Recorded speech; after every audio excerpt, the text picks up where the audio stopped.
I worked for a secret branch of the government. What I discovered shouldn't remain hidden, even if the truth is horrific. Until very recently, I was a project manager for the Department of External Intelligence, a government organization tasked with probing the boundaries of human consciousness and unraveling mysteries beyond the paranormal. The things I have witnessed far exceed our expectations of the universe and shouldn't remain hidden, even if the truth is horrific. If you are reading this, I am so sorry for what is to come. When I was younger, my parents pushed me hard for good grades. Giving me the life they never had seemed to be their only duty, even if it meant that my childhood suffered. And I gave them what they wanted: the best marks in school, the hope of a successful career, and lots of money. Unfortunately, nobody, not even my cruel father, could have predicted that I would end up working for a secret branch of the government, one whose sole duty is uncovering facts that the mortal mind can barely comprehend. I started as a data analyst, but the executives soon realized that my skills could be better used elsewhere. It took just a few tests for me to be introduced to the psychical experiment sector, aimed at identifying uses for psychic phenomena. I was deemed to have special abilities and was told I could tap into a realm that few humans could. For a while, I was an agent for remote viewing. Essentially, my mind was used to spy on foreign nations. With some meditative steps, I was able to visualize complex environments and assist our army in pinpointing the locations of enemy bases. Was this ethical?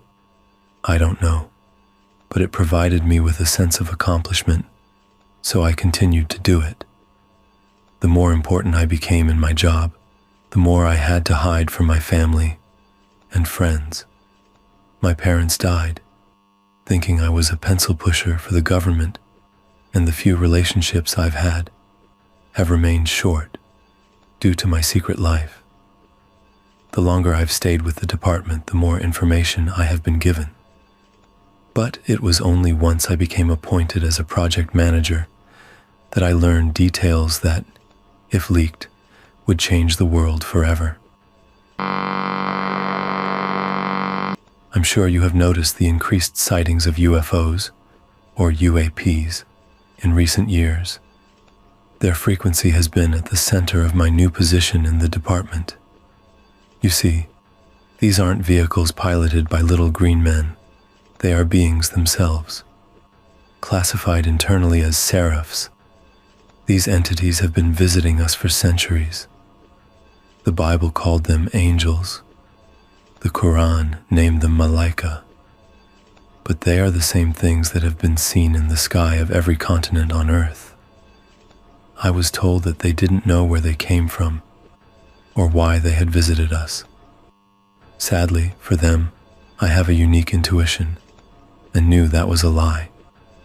I had spent many hours in the office after hours, dissecting classified documents and logging into computers above my access level. The more vivid the details became, the more I questioned my actions. What if I uncovered something I didn't want to? You can't put the toothpaste back in the tube, a silly metaphor for a twisted reality I was soon to live. It took me many months, but I eventually pieced together why the 33rd floor of our building is off limits. The Department of External Intelligence has been communicating with the seraphs and has a machine built for this sole purpose. Last week, I used the device. It was a day like any other. At least that was the role I played. I scanned my card to enter the building and made my way to my office on the 24th floor. I put on a happy face as I greeted my companions in the rustic elevator, patiently waiting for the neon green screen to tick higher, while soft synth sounds filled the cramped space. Finally reaching my secretary, I cleared my schedule and began to set the plan into motion. I couldn't take the elevator to my destination, the button skipped straight from 32 to 34. However, I did learn that a maintenance ladder runs up the building's spine. Applying some remote viewing techniques, I discovered an access hatch on floor 28, behind some servers. This was all I could gain as the department recently installed consciousness dampeners, blurring my external vision.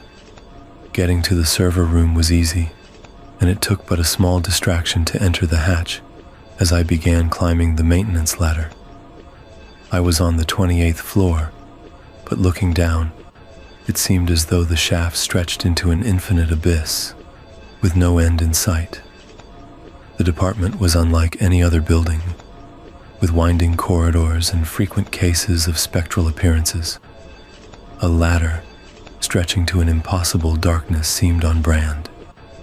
33rd floor took some time, but with some minor effort, I was in the sector that only executives had access to.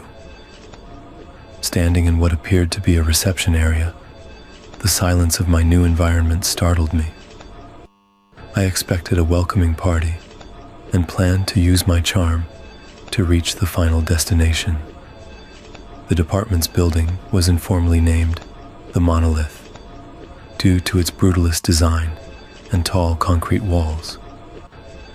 The 33rd floor was no different, with a ceiling that stretched higher than one would have expected the facility to accommodate. The area I was in was adorned in a familiar old-school look, featuring Persian carpets, homely lamps, and box computers. We were told that vintage technology offered better protection against hackers. I stood facing a door labeled Testing and Research. It seemed like the sign I needed, so I swiftly made my way through. Presented with a long corridor, I knew that my goal stood at the end. Walking past the many doors to my left and right, I saw what appeared to be ancient symbols. The sounds I heard from each of them were almost indescribable. Some seemed like soft moans, while others appeared to be painful screams. I have no idea what was being done in these rooms. The double wooden doors at the end of the corridor clashed with the concrete surrounding it, but I suppose this was another example of the department's unique style. Before I swung the doors open, I noticed the digital camera in the corner. I had surely been caught, so there was no time to waste. To say I was shocked by what I saw would be an understatement. I had expected a massive machine with tubes and towering screens. Instead, the room contained only a leather couch, facing a bulky CRT TV perched on a wooden stand. There was nothing else. No furniture, no monitoring equipment. Just an outdated entertainment setup in a cold concrete space. I edged closer and saw a remote resting on the couch. Surprisingly, there were no numbers, and the only button was a round red one for power. I had come this far, so I did the only thing that made sense. I sat on the couch, pressing the button. Bursting alive, the ocean of static flooded my mind, and it became clear that this was the machine I was after. It's hard to describe, but I felt as though I entered a state where time had no meaning. That's when I realized I wasn't alone. The seraph was there with me. I could sense them. It didn't speak words, yet I understood what was being communicated. Closer to a feeling, information appeared in my mind as though I manifested it, but I knew it was foreign. It was as though the seraph spent a few moments within my skin.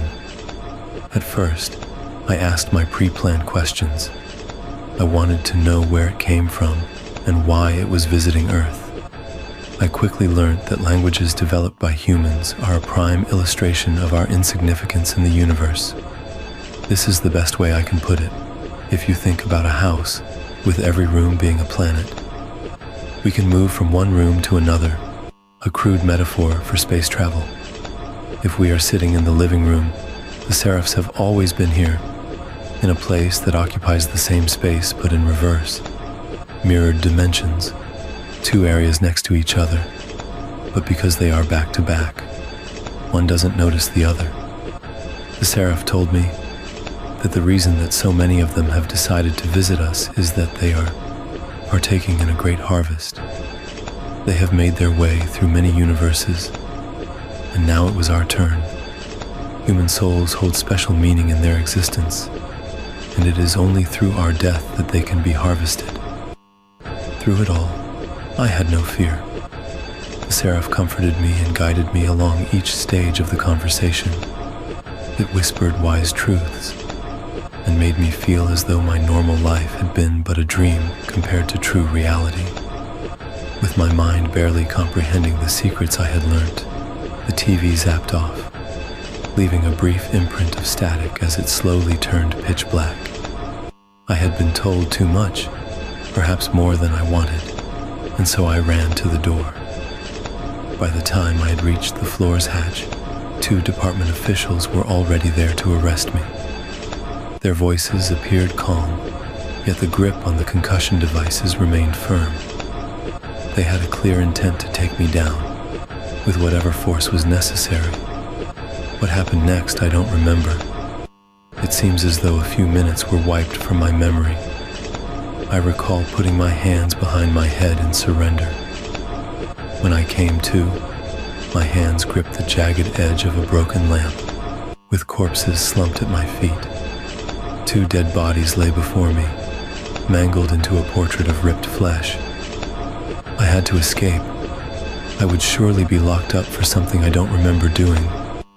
Diving into the maintenance hatch, I flew down the ladder as quickly as I could, racing out of the building while trying to hide the blood on my clothes. I believe some people saw the stains, but they could have just as easily been staring at a madman running through a government facility. I am writing this message on a library computer. I dare not go home, as I will surely be found there. On the run for 7 days now. I don't know what is going to happen, but the world deserves to know the truth. Great pain and mass deaths are coming. I know this because the seraph has continued to talk to me, giving me instructions for the coming months.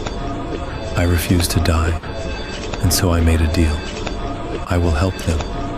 I will be a harvester in human form. In return, they will ensure that my soul remains eternal. My whole life I have been controlled by my father, by the department, but this pact was mine to make. For the first time in my life, I felt powerful. If you are reading this, I am so sorry for what is to come. Hold your loved ones tight and enjoy the time you have left. We will find you. You cannot hide forever.